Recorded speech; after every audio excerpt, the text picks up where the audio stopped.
Alrighty, guys. Putting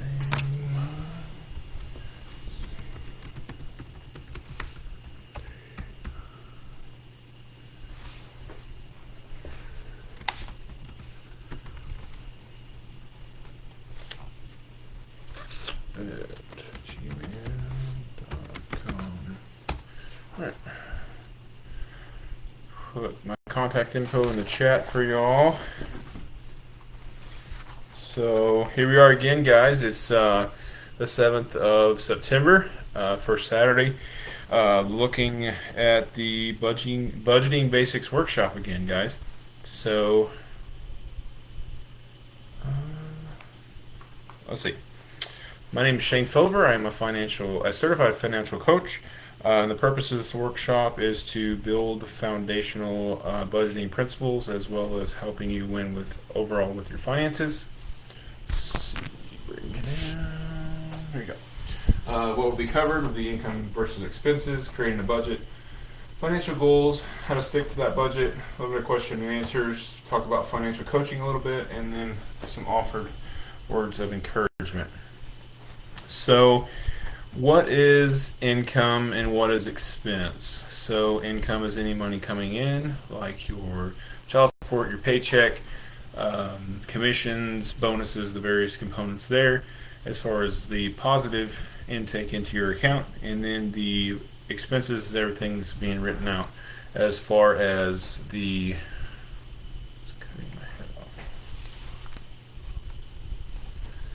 light bill, power bill, or the light bill and the power bill, house payment, the insurance, different things like that. So all your expenses.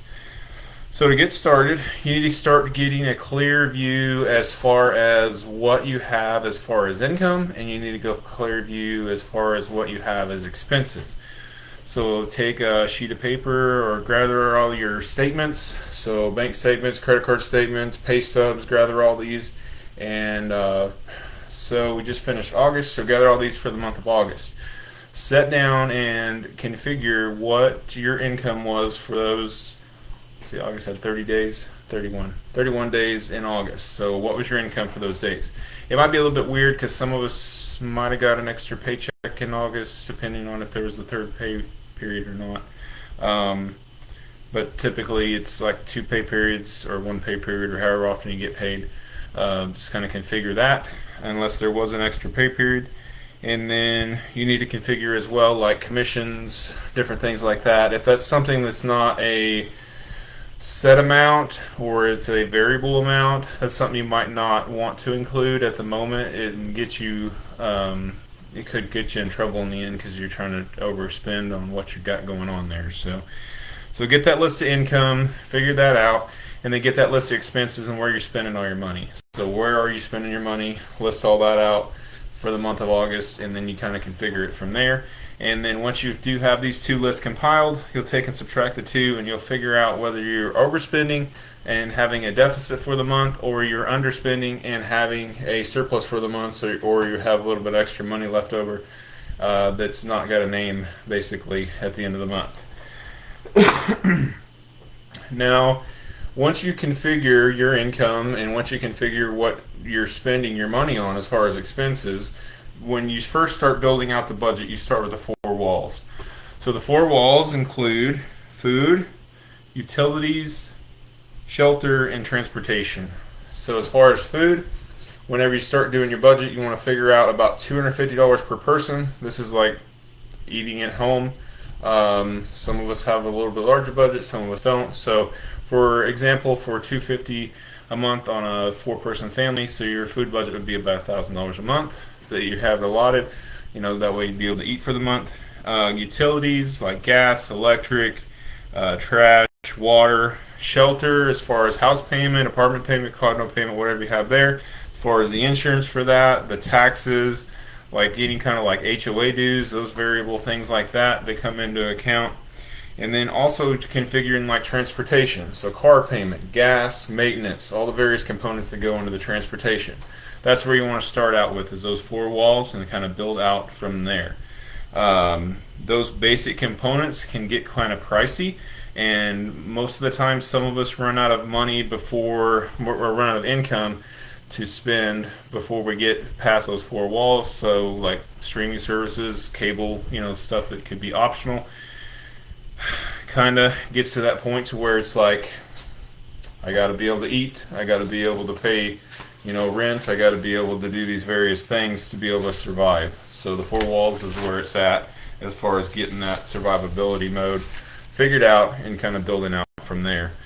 Then some when it comes to like the variables and the different things like that, as far as when you're overspending your income, start classifying needs versus wants. I know some of us can get kind of needy, but you gotta take into concept. If you don't have that shovel, which is your income, to be able to dig you out of the debt or to be able to sustain your current lifestyle, then maybe it's time to kind of to look at it a different way, a different perspective. So, I mean, a budget might hurt a little bit, unfortunately. So, the next thing you want to look at is like setting goals and kind of can figure out what is your why. So, why do I want to go through budgeting? Why do I want to why do I want to do this? Why do I want to win with finances? What is my why? So, I mean, once you determine that why, whatever it may be, it could be kids' college, it could be, retire with dignity, could be you're tired of living paycheck to paycheck or paycheck before paycheck. I mean, depends on wherever you're at. You've got to meet that goal because that is what's going to be your pain point. That is what's going to drive you to want to win with finances. So once you determine that why, you can set it up one of three ways. It can be a short-term goal, which is about 1 year or less. It can be an intermediate goal, which is 1 to 5 years, or it can be a long-term goal, which is 5 to 10 years. So short-term, save for emergency fund. Intermediate goal, pay off some debt. And then long-term, save for college, retirement, those various deals there. So the next thing you got to determine as far as whenever you're setting your overall goals is they have to meet 5 criteria. It's called a SMART goal. The goal has to be specific. The goal has to be measurable. The goal has to be achievable. The goal has to be relevant. It has to be yours. If it's not yours, it doesn't hurt as much and it doesn't feel like you're as invested, or it doesn't feel like you're wanting to be invested in it. And then it needs a time limit. And then next, once you configure these goals, you need to write these down. You need to place them in a spot to where they're going to be able to remind you that this is why you're going through this. This is why I want to go through this, and this is why I want to win with my finances. These are my goals. This is why. And a good example would be like saving up over the next 6 months, $500 for my emergency fund. You got yourself a SMART goal. So, I mean, some of us, that might be our first, just to save up that little buffer just in case the world comes crashing down on us there, or unexpected bills, whatever may happen. We got that little cushion, as an emergency fund. Some tips to help you stick with your budget. Automate savings. So if you have that surplus amount, once you configure that, putting that away. And that way it's not there for you to see, to think that, it's some fun money I can go have fun with, different things like that. Another thing is like the envelope system. Setting up, once you get your budget set, so various components of your budget are going to come out at various times, unless everything is set up on a monthly basis. So unless everything is monthly, then great. You can set up automation there as far as through your bank and different components there, or different things. The banks even mail checks, all those different various things there. So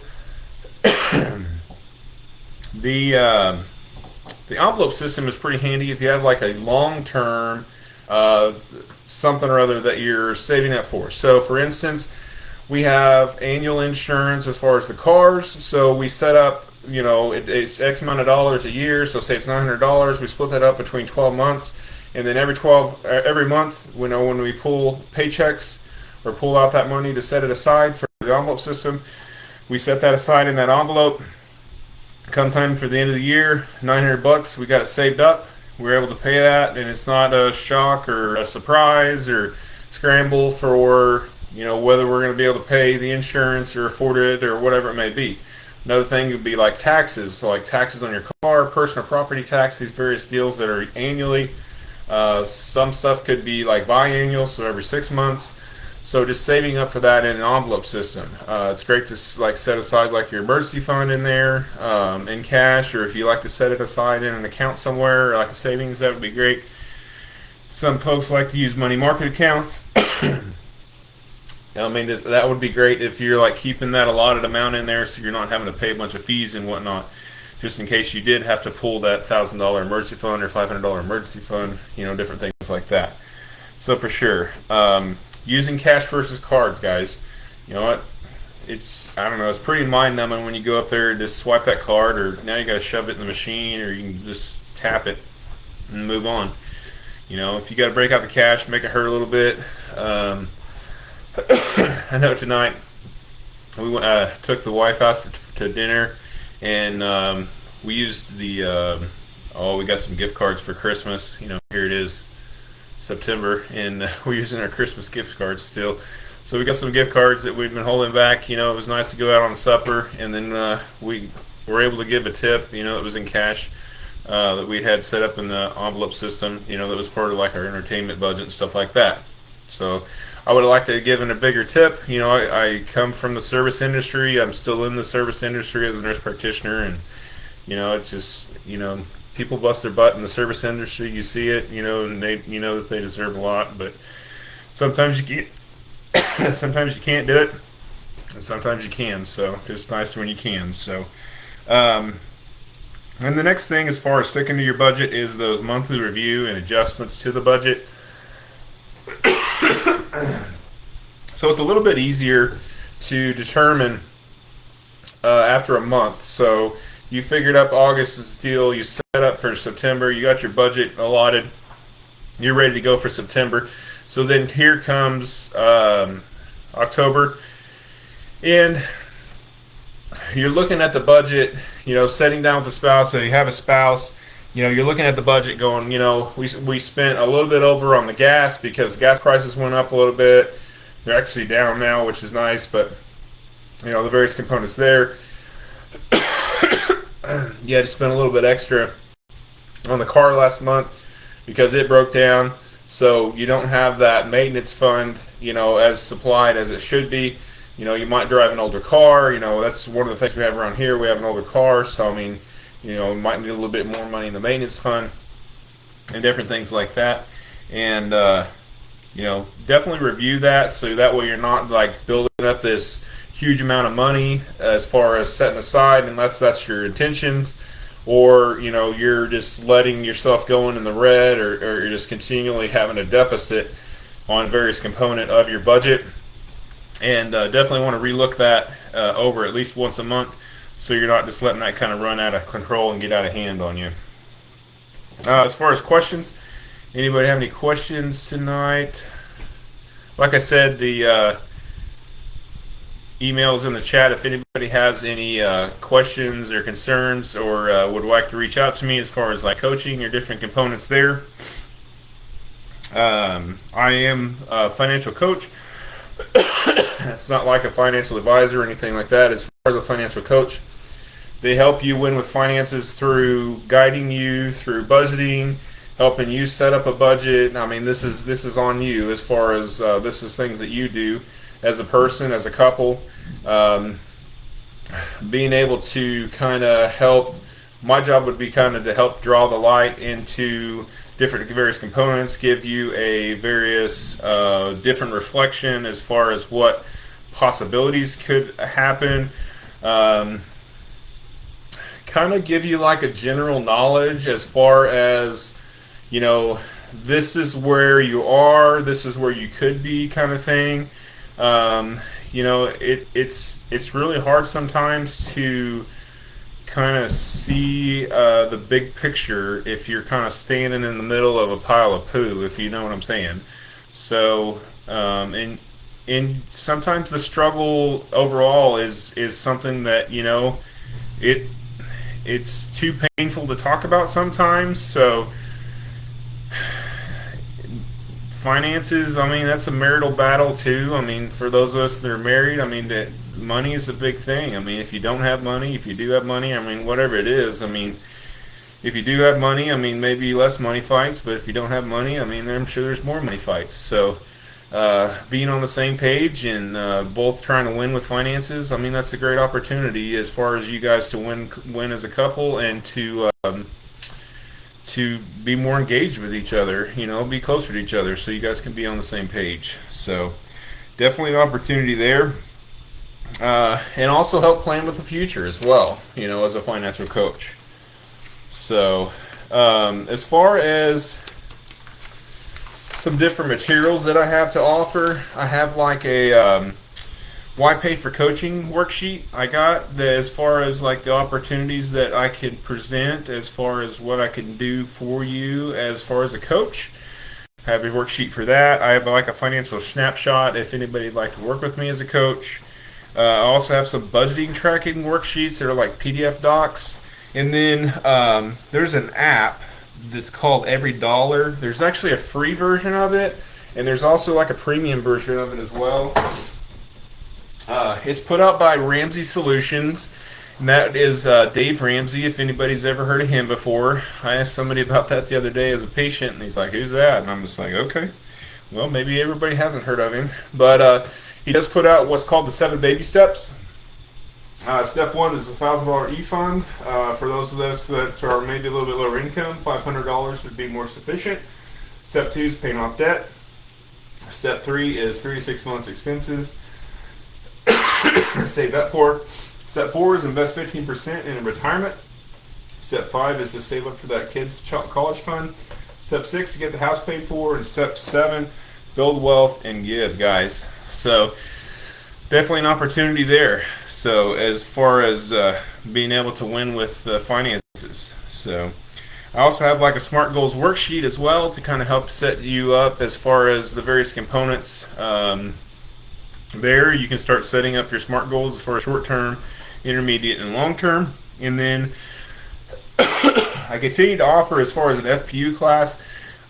Still, I need to talk to some folks as far as various components as far as the FPU class. And I'm looking at doing a possibility of an in-person class. Things have kind of settled down at work a little bit, so want to see if that's an opportunity as well. If anybody local would like to do an in-person class. Looking for like maybe a Wednesday night after church or something like that. So, and then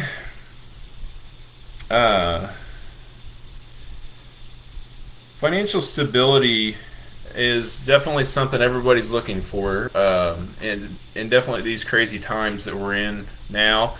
I hope that you all would take the skills that you learned tonight and try to start building that financial stability. And definitely reach out if you do have any questions as far as that goes.